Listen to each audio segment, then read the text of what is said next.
It was late in the evening when the city below the high-rise office tower began to glow with lights, tiny points of gold scattered across the concrete jungle. Inside that tower, Nathan Reed sat alone in his corner office, his desk buried under a mountain of papers that no longer held his attention. For years, this view had symbolized success and the reward for his relentless pursuit of perfection, the throne from which he had ruled over a global empire. But tonight, the skyline seemed hollow, the lights outside mocking the emptiness within. His reflection in the glass looked tired, older than his 42 years, as if success had drained him rather than fulfilled him. The air felt too still, the silence oppressive, broken only by the faint hum of the city below. His assistant had left hours ago, and his phone, which once buzzed incessantly with calls and messages, lay face down on the table. He leaned back in his chair, loosening his tie, staring blankly at the ceiling. A man like him wasn't supposed to feel lost. He had everything: a multi-billion-dollar company,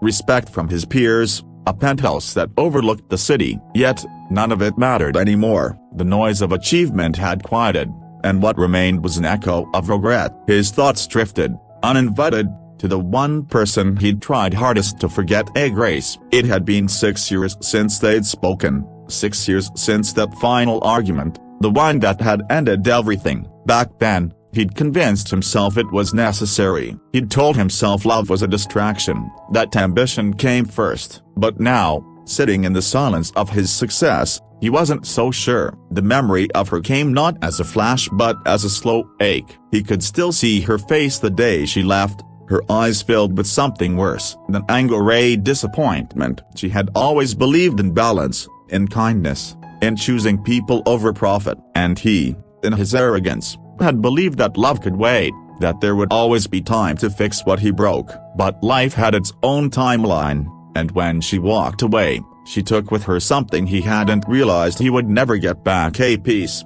His phone buzzed then, startling him from his thoughts. He frowned, reaching for it, expecting another pointless message from one of his board members. But the caller ID made his breath catch: Mercy Hospital. His first instinct was confusion. He hadn't been to a hospital since his father died. The second was unease. Something about that name stirred an instinct he couldn't explain. He answered. Mr. Reed. The voice on the other end was calm but urgent, the kind of tone that made the world slow down. This is Nurse Callahan from Mercy Hospital. We have a patient here named Grace Turner. You're listed as her emergency contact. For a moment, he couldn't speak. The name hit him like a blow. He hadn't heard it spoken aloud in years, and yet it felt like no time had passed at all. Grace? He repeated, his voice unsteady. What happened? She was brought in a few hours ago, the nurse said gently. Complications during childbirth. We couldn't reach anyone else, and her condition is stable now, but we thought you should know. Childbirth. The word echoed in his mind. Foreign and impossible. Grace had a child. He didn't even know she was married, didn't know where she lived, didn't know anything anymore. His chest tightened with a strange combination of guilt and fear. I'll be there, he said before he even thought about it. The drive to the hospital was a blur. The city streets, usually familiar, passed like fragments of a dream. Every red light, every car horn felt like an obstacle between him and something he couldn't yet name. By the time he pulled into the parking lot, his pulse was hammering. He didn't know what he was walking into, didn't know if she would even want to see him, but he knew he had to try. The sterile brightness of the hospital felt alien. The smell of disinfectant,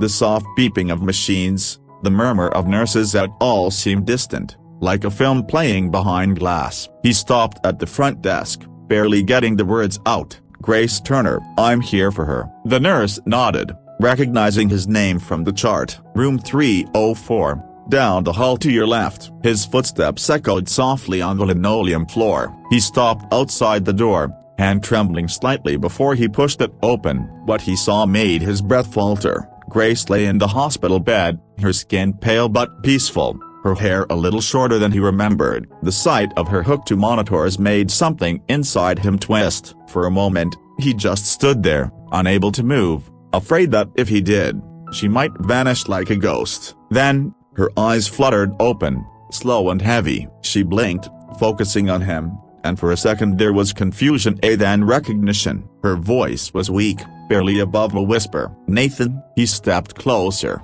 Words tangled in his throat. "Gracie, a broken bar at the hospital called me." "That figures," she said softly, a faint smile ghosting across her lips. "You always did show up when it was too late." The sting of her words was softened by the exhaustion in her tone. He wanted to say something, anything that might bridge the years between them, but nothing felt right. Instead, he reached out hesitantly, his hand hovering over hers before finally resting gently on her arm. "I didn't know," he said quietly, "about the baby broken bar, about any of it." She looked at him for a long time, her eyes searching his face. "You wouldn't have," she said finally. "You were too busy building an empire." The accusation wasn't cruel, it was matter-of-fact, a truth long accepted. He swallowed hard. "Is the baby in the nursery?" she said softly. "A boy." Her eyes softened for the first time. "He's perfect." Nathan felt his throat tighten. "Gracie, a broken bar, is he mine?" She looked away,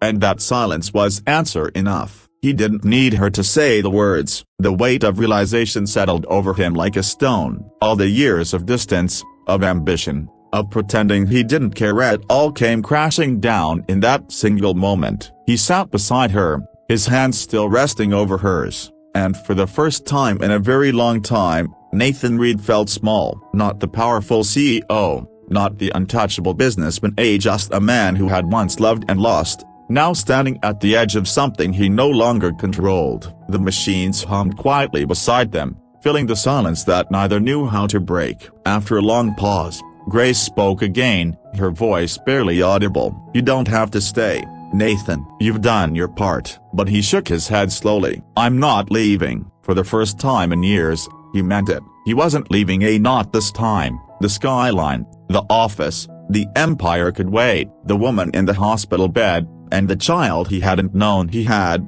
were the only things that mattered now. In that sterile room filled with machines and fading light, Nathan Reed began to realize that redemption doesn't always come with grand gestures. Sometimes, it begins with the single decision to stay. The night outside was quiet.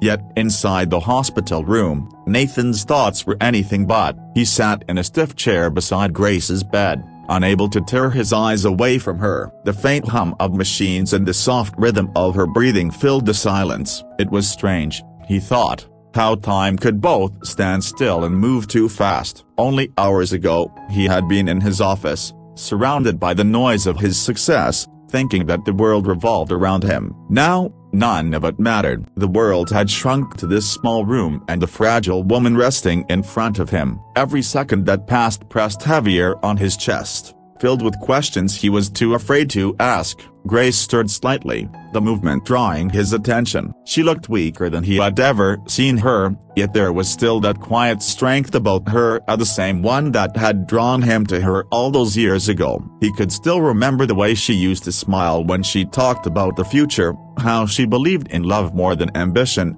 in kindness more than power. She had been his balance once, his calm in the chaos, and he had thrown it all away for a vision of success that now felt meaningless. The nurse came in briefly to check on Grace, adjusting the monitors and making sure she was comfortable. Nathan barely noticed her presence. His mind kept circling the same thought: the baby, his son. The word felt unfamiliar, almost foreign. He tried to imagine what it meant to be a father, to have a piece of himself out there in the world. But it didn't feel real. He had spent so long living for numbers, deadlines, and board meetings that the idea of family seemed like something from another lifetime. Yet when he looked at Grace earlier, when she had said a boy, something inside him had shifted. For the first time, the future didn't look like a business plan, it looked like a small, fragile life that needed him. He wanted to ask Grace everything about the years they lost, about her life since she left, about why she hadn't told him, but he could see how tired she was,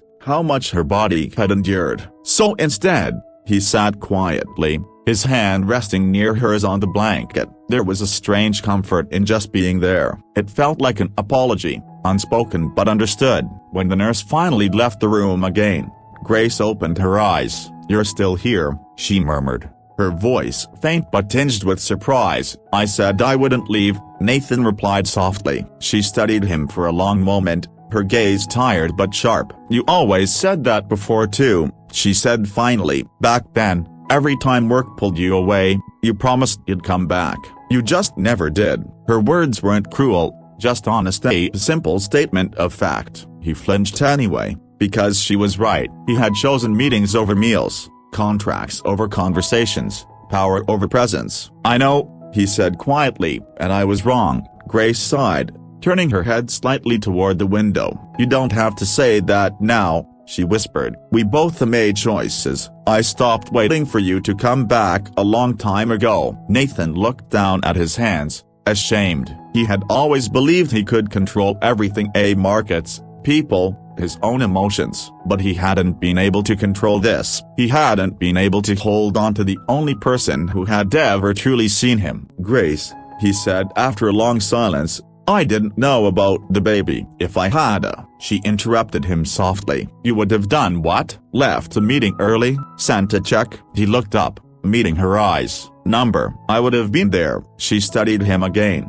and for a brief moment, he thought he saw a flicker of doubt in her expression, as if she wanted to believe him but didn't dare to. "Maybe," she said finally, "but that's not the point anymore. He's here now. That's what matters." He nodded slowly, swallowing the lump in his throat. "Can I see him?" Grace hesitated, then gave a faint nod. "He's in the nursery. The nurses can bring him in later." Her voice softened. "His name is Noah." Noah. The name hit Nathan like a quiet storm. Simple, strong, beautiful. It was the kind of name Grace would choose, meaningful, yet gentle. He repeated it in his head, letting it settle. Noah Reed, his son. He wasn't sure what he was supposed to feel, joy, fear, guilt, but they all came rushing in at once, tangling together until his chest ached. Grace closed her eyes again, exhaustion taking over. Nathan sat back in the chair, his mind spinning. He thought about all the years she must have spent alone, raising a child without him. He pictured her working, struggling, maybe smiling through the pain, and it tore at something deep inside him. He had spent those same years chasing numbers, building towers of glass and steel, and for what? The thought of his son taking his first steps, saying his first word, living an entire life he hadn't even known about, it was almost unbearable.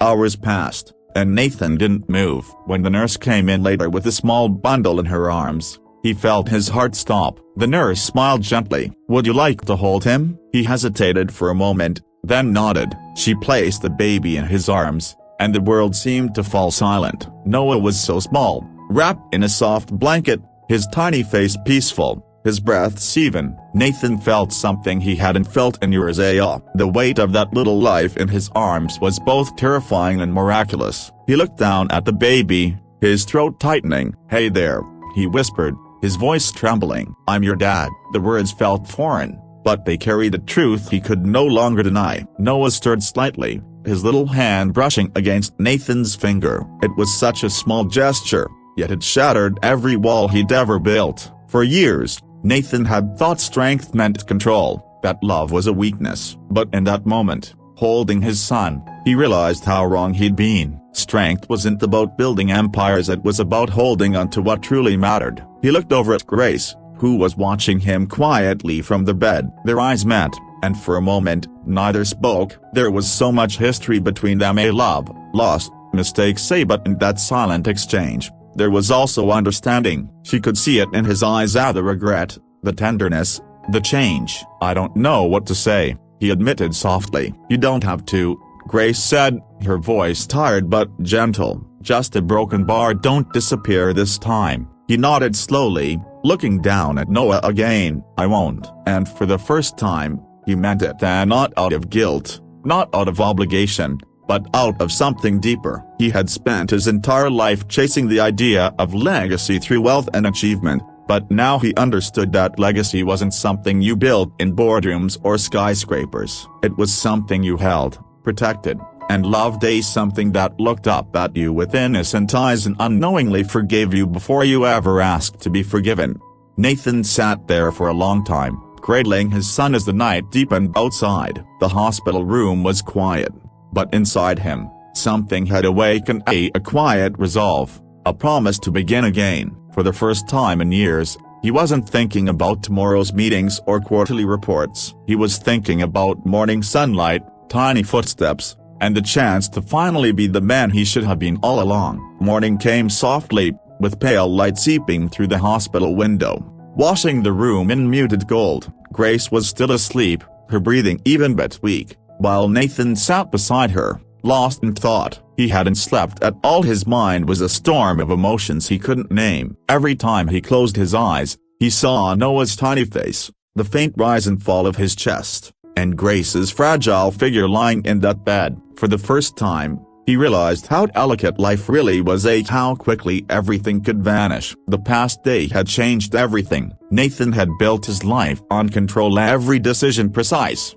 every emotion tucked neatly away. But sitting there, watching over the two people who had become his entire world in a matter of hours, he felt utterly powerless. It wasn't the feeling he was used to, but strangely, it didn't scare him anymore. It humbled him. A soft knock came at the door, and a nurse peeked in, carrying Noah in her arms. Nathan straightened immediately, his heart leaping at the sight of his son. The nurse smiled kindly. "He's been fed and checked. Would you like to hold him again?" Nathan nodded, his voice caught in his throat. The nurse gently placed Noah into his arms, and once again, that small, indescribable warmth filled him. The baby stirred, making a faint sound, and Nathan instinctively rocked him. He had no idea what he was doing, but somehow, it felt natural. The child's tiny hand brushed his shirt, curling slightly, and Nathan felt his throat tighten. He had negotiated billion-dollar deals with unshakable calm,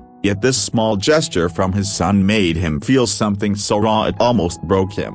He whispered softly, "I don't deserve you." A broken bar or her. Noah didn't understand, of course, but in that quiet room, it felt like confession and prayer all at once. He looked at Grace again and thought of how strong she had been, carrying this child alone, facing the pain and fear without him. He had abandoned her, not because he didn't love her, but because he had been too afraid to face what love demanded: vulnerability, sacrifice, patience. He had thought success meant never showing weakness. But now, looking at the woman who had loved him once and the child who needed him now, he saw how wrong he'd been. Grace stirred awake, her voice soft but firm. "You're still here." Nathan smiled faintly. "I told you, I'm not leaving." Her eyes drifted toward the baby, and something gentle passed over her face. "He likes you," she murmured. "I'm still learning," Nathan admitted, glancing down at Noah. "He deserves better than what I've been, but I want to try." Grace watched him carefully. There was no bitterness in her gaze,